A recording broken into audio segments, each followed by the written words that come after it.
Hey guys, I'm Pocket Rhino, and one of the biggest complaints that I hear from support players is that their teammates are too bad to carry, and support is much easier the higher you climb. The truth is, if you're good enough, you can carry almost any game as any support. I was sent into Gold Elo recently to prove this with the challenge of carrying terrible teammates as only Enchanter supports. Needless to say, it went pretty well, and in most of the games I actually managed to top the damage charts for both teams with picks like Janna, Karma, and Morgana, and I definitely managed to lose a couple of games for one reason or another, but in every single game I was able to smash the laning phase, and in the majority of them I was able to transition that lead in order to close out the game. In this video, I'll show you my laning phases across 4 different Enchanter champions, and just how similarly you can abuse them to smash your lanes. Obviously, there are times in a game outside of laning phase that matter, but in my opinion the lane phase is always the most important thing to address, as it consistently happens at the start of every single game. If you're able to master the laning phase, then the rest of the game becomes significantly easier because you'll be playing from ahead. So before we get into the replays, let's establish what we actually want to look for within these lanes. First, we want to visualize our matchup. If we understand how our lane should work, then we will be able to better understand our limits and be able to play more aggressively. Along with playing more aggressively, I want you guys to take note of how far forward my positioning is within each example and how often I force trades. Last but not least, I want you guys to just know that everything I do in these replays is easily doable. I managed to top damage charts in 3 separate games of Janna of all champions when her main damage is just a point and click ability. More than anything, I understand my limits and can output as much damage as possible, and I want you guys to try and learn to do the same. And just so you know, every game featured in this guide is available in full over at skillcapped. You can hear my real-time thoughts as I play these games on our brand new commentaries page, and I also create guides just like this one every week that are exclusive to our subscribers, so be sure to check us out after this. Okay, now for our first game, we'll be playing everybody's favorite champ, Janna. We're playing Caitlyn Janna versus Ezreal Alistar, and let's take a moment to think about how this matchup goes, then we'll see what I had to say about it right before the game started. So as long as I play it correctly, it should be pretty free. Levels 1 and 2 are super free for me in this matchup because Ezreal doesn't bring a lot of pressure early game, and Alistar brings literally 0 pressure at level 1, so... To reiterate, early on in this lane, I have the freedom to go as aggressive as possible because Alistar doesn't have the ability to stop me. So let's take a look at the beginning of the lane phase and see if you guys can tell the difference between my Janna and what a typical gold player might look like when playing Janna.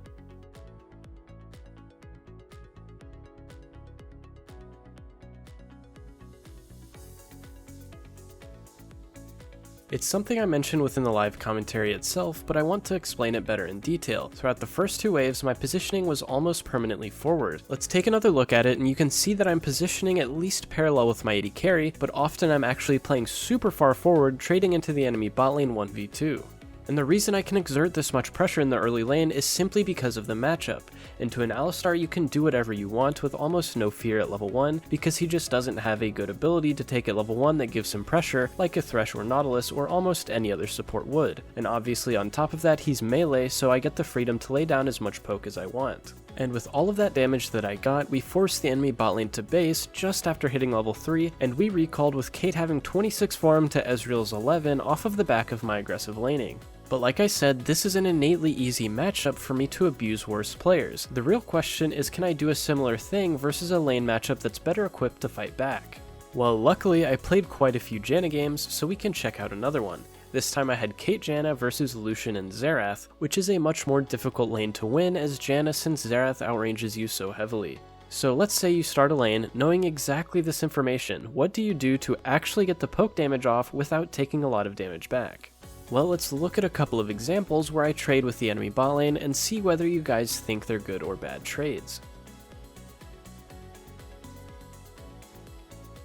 In this clip, the trade was good but could have been done better. It started off perfectly because Lucian and Kate were busy CSing, giving me and Xerath free time to trade with each other. In this opening, I made sure not to get hit by Xerath's Q, then I W'd him and got in an extra auto, but then at the end I got greedy for one last auto attack, giving Lucian time to punish me with his passive double auto.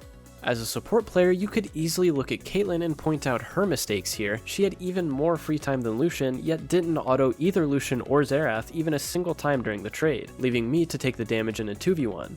However, I wasn't relying on her to do anything in the first place. I go into these games thinking just about what I can do, leaving my expectations at a minimum for my teammates. Obviously, it would make my job easier if she played better, just like any solo queue teammate, but we already know they'll mess up all the time. So the initial trade was good, but I let my greed get the best of me and allowed the enemy bot lane to trade back more than I should have. Let's take a look at the next one.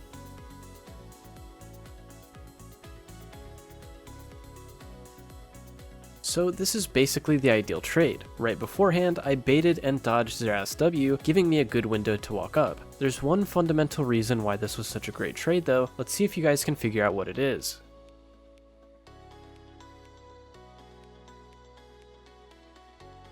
Well, it's because Lucian is attempting to last hit a minion. Knowing that Lucian will commit to CSing, I can walk up without fear of being hit by him, and I can get damage onto him that he can't return. Well, he could return the damage, but in order to do so, he would have to give up the gold from last hitting, and people tend to prefer last hitting in these situations. So with Lucian being preoccupied and Xerath's W being on cooldown, I get a completely free good trade.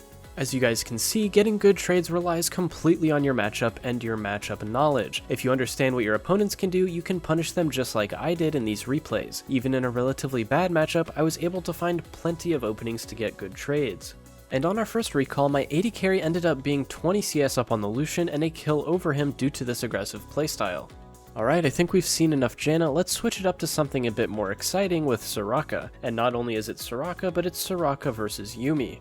As Soraka in this lane, I was entirely focused on landing my Q poke because there's no real threat from the enemy bot lane. At most, they can hit me with their Qs, but there's no big cooldown like a blitz hook that I need to avoid. So the plan is to stand within my minion wave and avoid Ezreal and Yuumi Qs and land my own Qs. At the start of the lane, you can see that I apply the same theory to Soraka that I used with Janna. Whenever Ezreal is focusing on last hitting a creep, it gives me the opportunity to poke him. This time, however, my poke is a fairly short-range skill shot, so not only is it a free trade window, it is my only real opportunity to use my Q at all.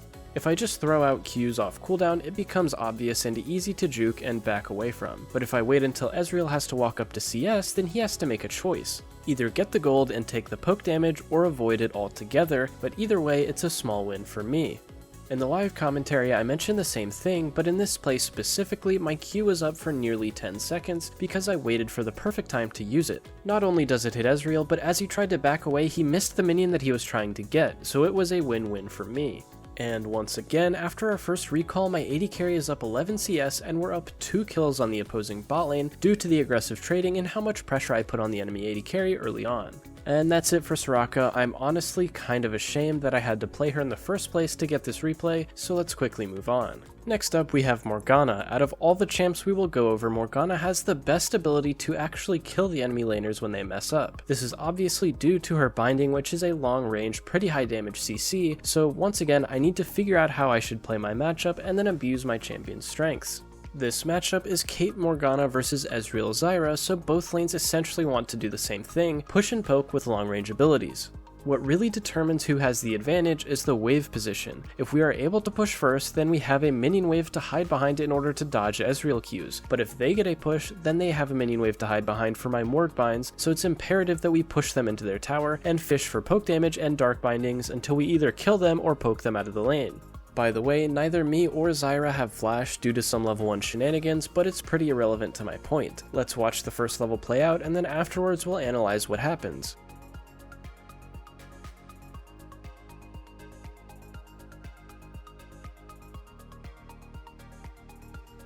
If you paid attention to when I explained the matchup, it should have been obvious how it would play out once me and Caitlyn got the push advantage. Unfortunately for the enemy bot lane, it only got worse. Soon after we got this advantage, I landed one last binding on Zyra and picked up our first kill, and all of this of course comes back to understanding the matchup. They didn't prioritize pushing the wave nearly as much as we did, and after they got shoved in, we had basically already won the lane as long as we didn't run it down.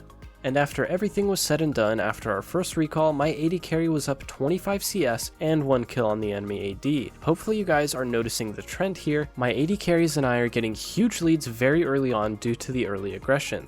And last but not least, let's take a look at a Karma game, this time in a super aggressive and volatile lane with Draven Karma against Kai'Sa Nautilus. In this matchup, you have to play very carefully to not get killed, because if Nautilus lands a hook, you could easily get one-shot, but you still need to know how to correctly punish your opponents for your mistakes despite being in a bad matchup like this. Hopefully I can show you guys a bit about how you can walk the fine line between aggression and inting, because you're not always going to have easy matchups against Sorakas or Yuumis. Sometimes you will be against engagers like this and the lane becomes a lot harder, but it's not impossible to win. Let's take a look at the beginning of the lane.